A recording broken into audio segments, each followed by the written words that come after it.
This is going to be day 5, qualitative and quantitative data or observations lesson.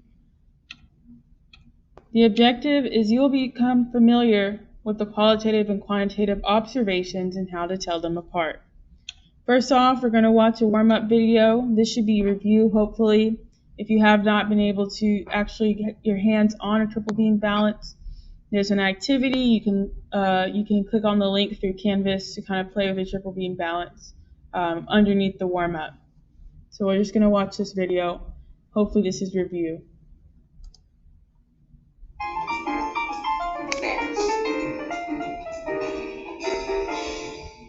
All objects that take up space are made of matter. The mass of an object is the measure of the amount of matter inside the object. Mass is different than weight. A toy ball might have a mass of 270 grams on Earth.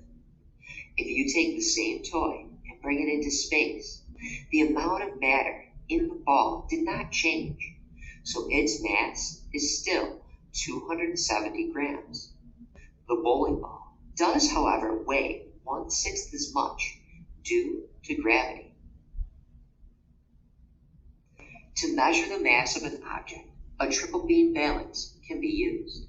First, with the pan empty, move all 3 sliders to their 0 positions. Look at the indicator to make sure the scale is calibrated. The indicator should line up with the fixed mark. Next, place the object on the pan. Notice the indicator will move up. Our goal is to get the indicator to line up back where it started. Start by moving the 100-gram slider, 1 notch at a time. If you move the slider too far, return it 1 notch to the left and switch to the 10-gram slider. Be sure when moving the sliders to move them 1 notch at a time, not in between numbers, but on top of the numbers. If you move the slider too far, return the slider back to the notch to the left. We'll finish by moving the slider in the front. Notice that there are no notches on this slider. You can use this slider to get the exact mass of the object. To figure out the mass of the object, add all 3 sliders, 100, 40, and 2.5. The mass of our object is 142.5 grams.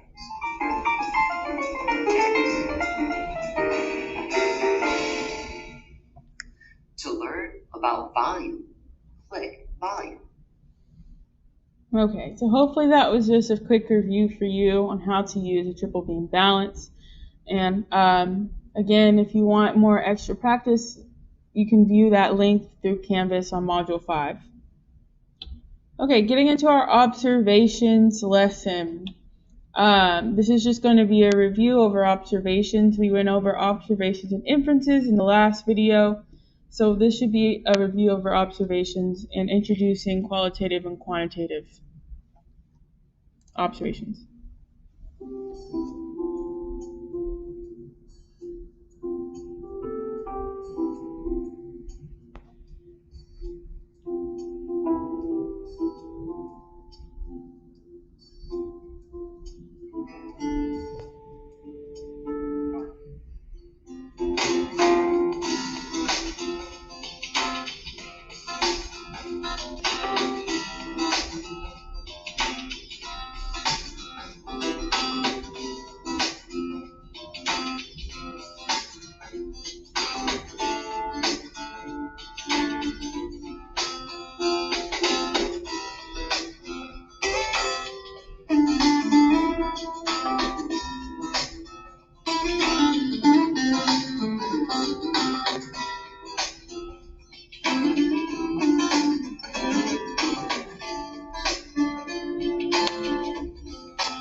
Created using Powtoon. Okay, So let's get into our qualitative and quantitative observations PowerPoint. So, observation, we've gone over this before. The definition is information gathered using the five senses or scientific tools. Remember, observation is a fact because you can prove it.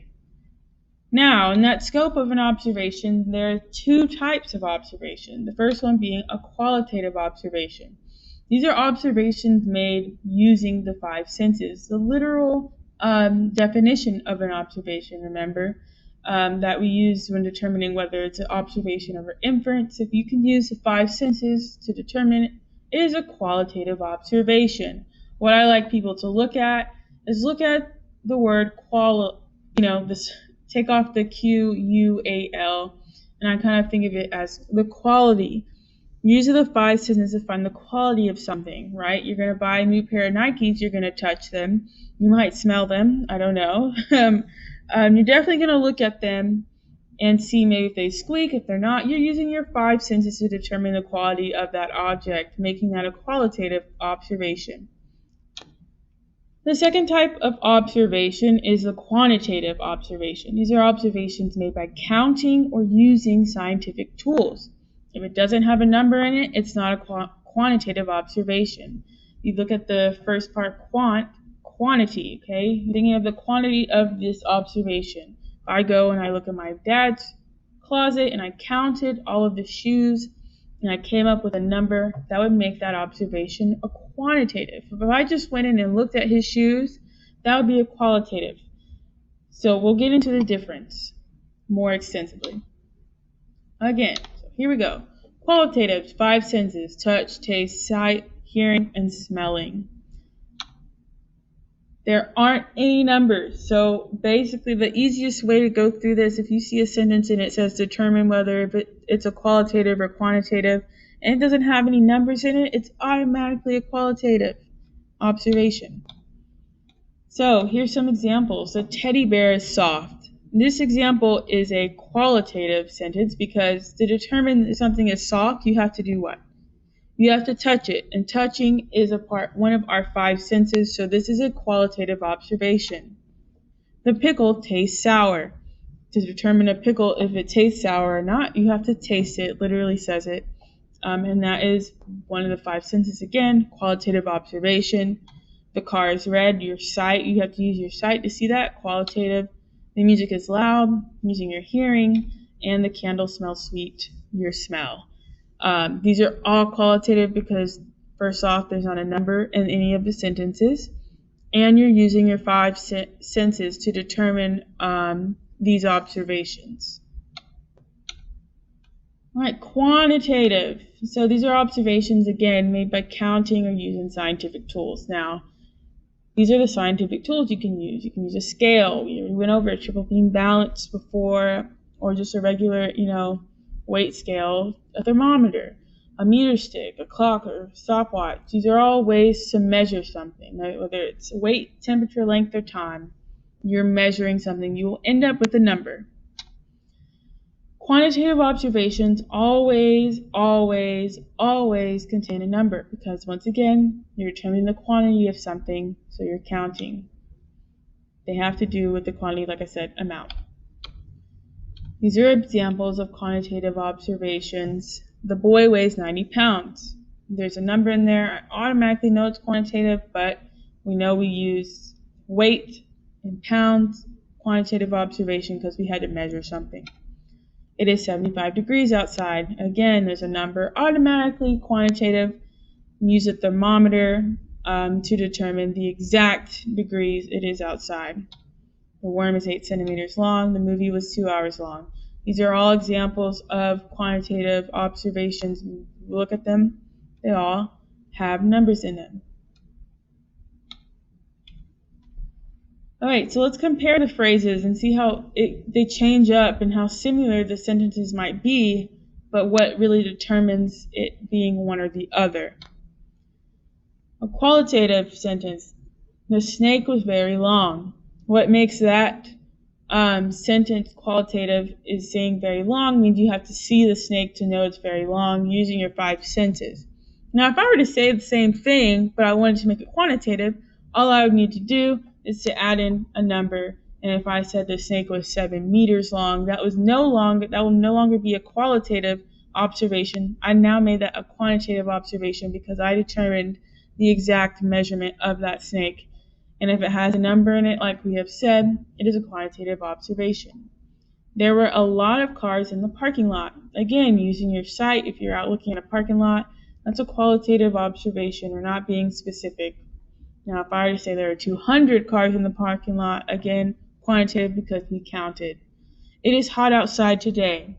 Qualitative, it's not exactly there. We don't have exact measurement. We're just going outside. You can feel the heat. You probably have a bead of sweat if you're in Texas and have been outside for more than 5 minutes. Now, if I want to be specific, why I'm sweating, it is 105 degrees outside today, but I just made that a quantitative observation.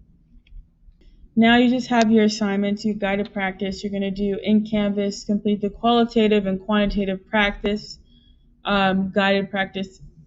It's Nearpod practice. So you'll click a link and you'll complete that assignment. Again, access it through Science Day 5 under direct instruction. Your exit ticket, please go in and do that. That's where you're just going to pick something in your house that's quantitative and qualitative and post it onto the board.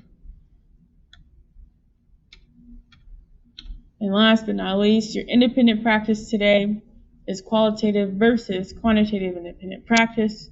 It's again going to be through, I think, Nearpod again, or it's a quiz. You can access the link. Again, you know where to access it. Please contact me if you have any questions about this lesson. Alrighty guys, hope you guys have a good day and take it easy.